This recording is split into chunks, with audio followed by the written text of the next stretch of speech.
This week on Hermitcraft. I am Steve. Welcome to the Hermitcraft recap. My name is Pixelriffs, our writers, LoyXP. Captions on this video were provided by Liara. And today we're hiding within the Minecraft movie. But we're not the only ones. If you hit the cinema this week, keep your eyes peeled for Mumbo, who is apparently still doing storage wars from Season 6 in a frame or two of this film. We'll also draw your attention to something many more of the Hermits will be appearing in, the upcoming charity stream in support of Gamers Outreach. Let your friends know, let your pets know, let the family know. The 12th and the 13th of April is the Hermitcraft stream day time, and we'll have time conversion charts on all the social platforms. Of other news, YouTube can celebrate as Wells Knight reappears on the server with the promise to make more Hermitcraft videos. He goes into the personal trouble that led to him disappearing from the platform for so long, so we recommend you check out his video, as we don't think it's our place to recap his struggle. And also it helps to support your favorite creators in whatever way you can if you want them to continue making the things you like. You don't even have to wait for them to disappear for a year before doing so, just saying. But with all that out of the way, let's take a look at all the events and mishaps that occurred on the Hermitcraft server this week. Starting with Grian, who really wants you to accept this melon. I'm sure that the melon will justify itself once you've given it a go. It's a good melon. I can't help but feel like we've just got a ghast that spawned. Well, that's good timing. As we've already seen in Zombie Cleo's own video, Grian has felt the rumble of the hoofsteps over the nether roof and came to greet the runaway exilee with a fruit party and a giant wall of dynamite. You can guess how that goes for everyone involved. Oh! Well, maybe I didn't need that much TNT. Well, to his surprise, Cleo is back almost immediately when False Symmetry invites the permit office to check out the neighborhood fan club. Hi! How did you get back? Magic. However, what False only reveals this week is that the entire time the fan club cave was actually a fall trap, which she doesn't hesitate to activate while the officials are busy laughing at Skizzleman for being short. Whoa! Not cool, man. Naturally, the whole office then chases False around for an entire episode, since the still outstanding Joker permit makes her subject to exile, and also attacking an officer, and collaborating with Cleo. And instead of owning the neighborhood, my new plan is own exile. Why not, right? With the job well done, Grian can return to his base, or at least Mumbo's base, because he too wants himself some animated spinny fans. So he does. Good thing the guy has some tutorials about these. And let's turn on the fans. It's beautiful. It's so beautiful. For anyone curious about the mysterious reappearing act of Zombie Cleo, rest assured it's not the work of Dark Magix. It's the work of Joe Hills, actually. I do what I can. Until next time, Cleo, this is Joe Hills from Nashville, Tennessee. When it comes to evading exile, Joe has tutorials of his own, and he instructs Cleo on how to leave Ender Pearl fail-safes in obscure locations. In exchange, Cleo explains their plan to build a ghast farm to escalate end crystal levels of PvP, and hide in a mountain for the foreseeable future. Joe gets a fun example of what hiding in a mountain looks like when he tracks down a distant village to excavate below it for a trial chamber. Hold on, look at that! I got my little fence here so nobody tramples my flower. His goal is to transport breezes to the nether roof, the better to cause chaos for his adversaries, although whether it'll be worth the hassle of getting them into the minecarts remains to be seen. I feel like on a long enough timeline he'll just jump into it while it's moving. We're also slightly worried about what a breeze will do with the infinite momentum his minecart physics have granted them.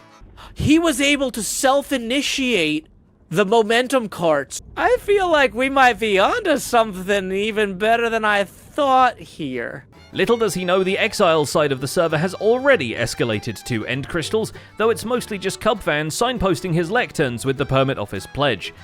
Generally, Cub has been very explosion-minded and boom-pilled in his efforts to turn the castaways to the side of the power structure that castawayed them. Cubfan, however, remains helpful to the local community. He makes the trees over the Exile Arrival Island easier to chop down by rigging them to explode, and even provides a cozy starter home for the unfortunate that also explodes. He even builds the first Exile minigame by bringing back Ender Golf, if only for a single hole, that also explodes. If you feel that his efforts became quite repetitive, fret not. He also performs a clever bit of espionage and successfully locates Ijevin's war room, which he then equips with a fall trap into a tunnel with 2 exits emblazoned with surrender conditions for whoever falls for it. You'll never guess what happens when Jevin decides to take neither and digs into a wall instead. Yo, Jave, what's happening, baby? What's going on? Oh, they are? You're over here fishing. I'm fighting for my life, okay? Rendog had better hope he's not feeling that trigger happy with anvils, because he's already had hundreds of them dropped onto his boat when he wasn't even aboard. Why? There weren't signs here. I mean, it would... This seemed... X, why have you done this? I don't have the pickaxe durability to deal with this. And while it may have been traumatic to have that happen to you, we can at least add it to our playlist of things that are oddly satisfying to watch. That isn't even the only thing Cub does to torment Rendog into complying with Permit Office regulations, although we're not sure slam poetry was the right angle to take. Especially since Ren is being rewarded for staying out in exile by Azuma, who approves the Sal Shrine and hooks him up with the promised shulker box of goodies.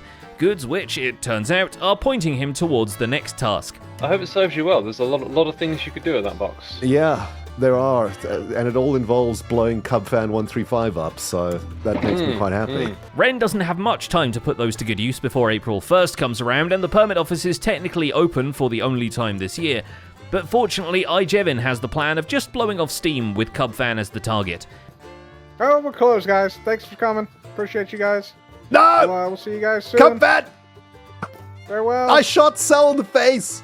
So we all get the catharsis of the Permit Office pest being spawn killed, even if it includes willingly flinging himself into a hole-in-one that only gets holier. One time.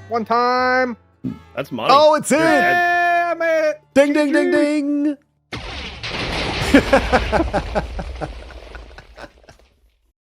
When Doc M77 answers a summons from Rendog, he finds him still covered in anvils, but no longer weighed down by his conscience, as he asks Doc to find whatever means possible to visit destruction on the unexiled members of the Permit Office.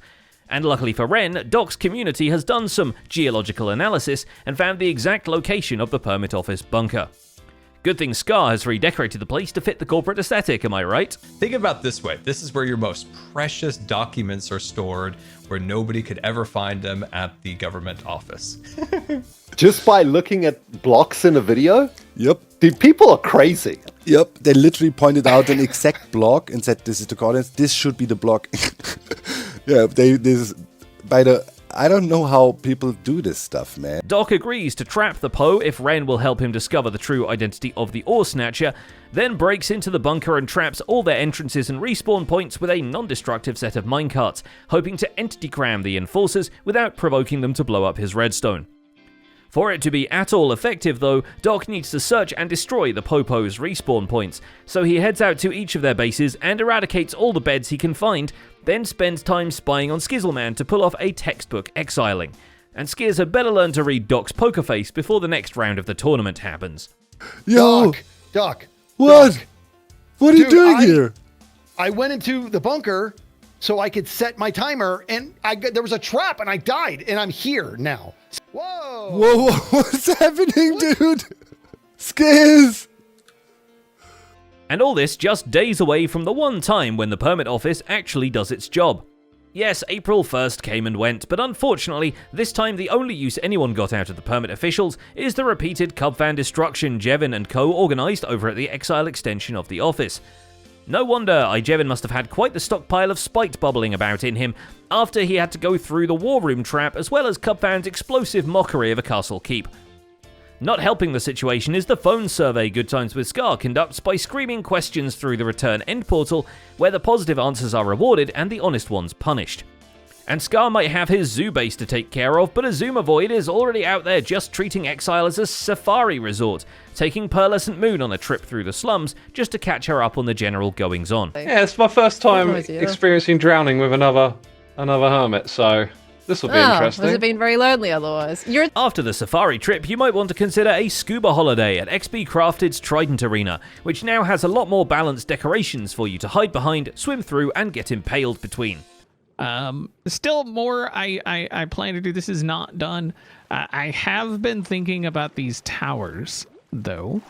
With the whole thing nearing completion, XP also puts a roof on it in the team colours, but in the process he realises all the beds have gone missing from his temple base because Joe Hills was using it as a hiding place from the Permit Office. Untroubled by the Poe in other ways, XP still decides to go out and prove his prowess with a bow, but despite being decent with ranged weapons in general, his attempt at Doc M's target practice minigame goes disastrously. Maybe he's just calibrated for tridents these days. Meanwhile, in the concrete jungle of the cyberpunk city, Impulse SV wonders where to allow people to sleep in the sewers, which isn't the class war consideration you might expect. Instead, it's a practical concern if his boombox-inspired segment of the parkour challenge actually blows up the racers when they reach this final stretch. And it might, because they'll probably have stopped to marvel at the spectacle of 10 carousel horses dangling from the ceiling. He also spends days collecting materials just so he can commit them to another massive skyscraper, this time to respond to Joel Smallish Beans' billboard waving at him in textual form. Impulse's version is a redstone take on the same idea, with a series of copper bulbs that blinks sup beans on a timer. And we'll give 1,000,000 imaginary recap bonus points to anyone on the server who goes and adds on toast just underneath it. If I got sup beans on the backside, I'm going to move, we'll have another display like that on the backside. If I have that saying sup beans, that means this one can change to something else. Skizzleman was definitely out to make sure Joel Beans was toast this week, but with limited success. After the devious plan to move his bed by 1 block so it didn't respawn him, Skizz leaves a set of signs for Joel to read by his base entrance, hoping to drop from the gate and mace him into the new spawn. Unfortunately for Skizz, Joel has impeccable timing and has a better respawn point set up when Scar tries to give him the layup later on.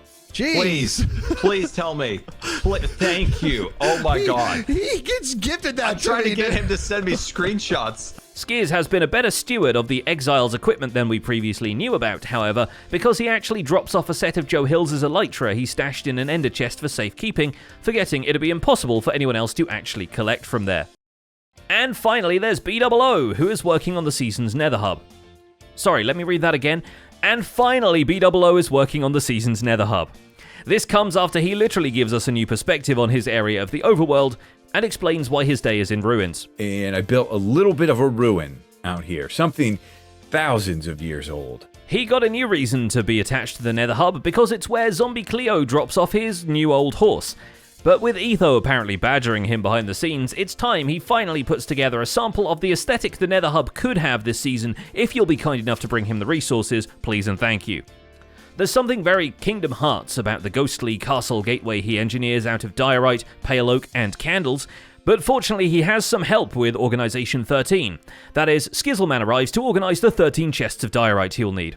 And a stretch goal would be if I can also provide some sort of visual indicator. So that's a stretch goal. Whoa, okay. You could just write it on the side. Oh, right. And that's about it for this week's recap. Our writer is SloyXP and my name is Pixel Riffs. Captions on this video were provided by Liara. Don't forget to leave a like while you're still here and subscribe so you won't miss future recaps. Thanks for watching and we'll see you next week.